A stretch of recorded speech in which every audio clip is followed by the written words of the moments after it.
Hi and welcome to Connections Church. My name is Noel and I'll be sharing the Wednesday Word with you this evening.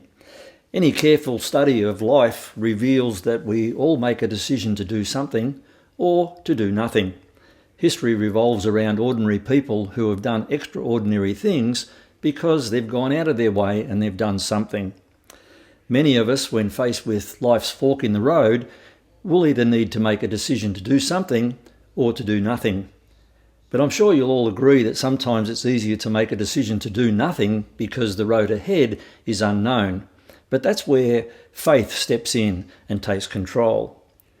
No change has ever been made by people who do nothing. No conditions have ever improved by people who do nothing. And no circumstances are ever altered by people who do nothing. And one of the tragedies of life are those people who are looking for work, standing on a street corner, and they're not doing anything. They're just standing there waiting for work to come to them.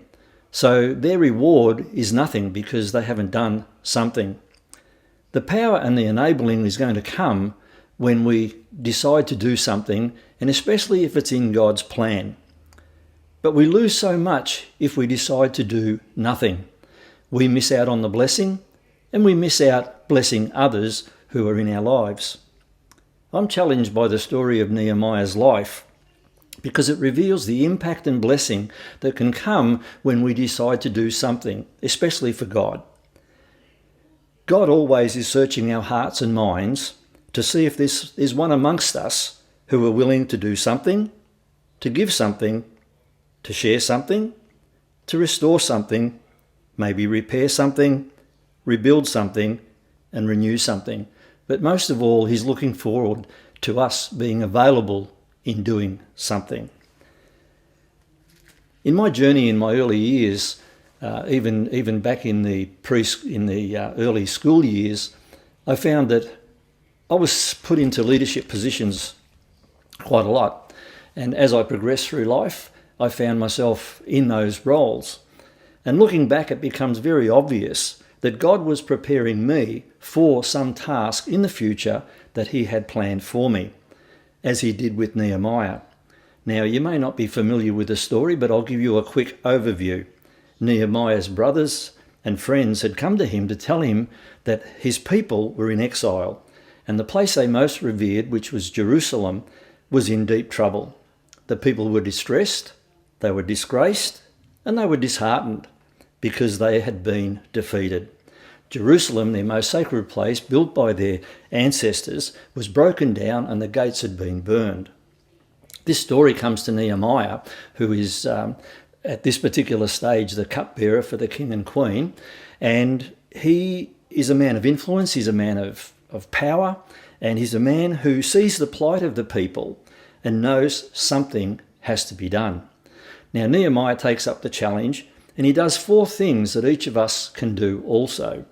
He prays a prayer that shows his concern. He prays a prayer that shows his consistency. He prays a prayer that would alter his conduct.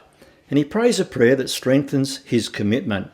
So what does he do? He rallies and gathers up the people to go out and do something with him.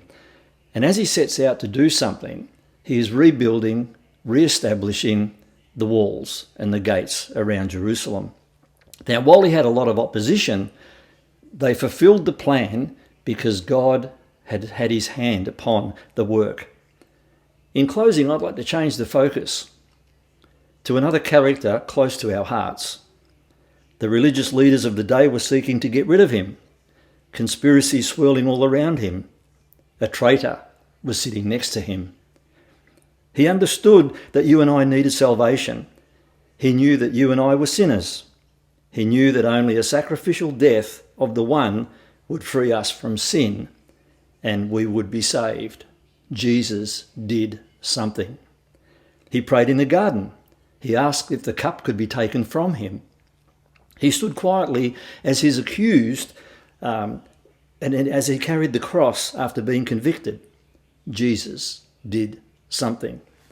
Beaten, spat upon, nails driven into his hands, put on public display and ridiculed.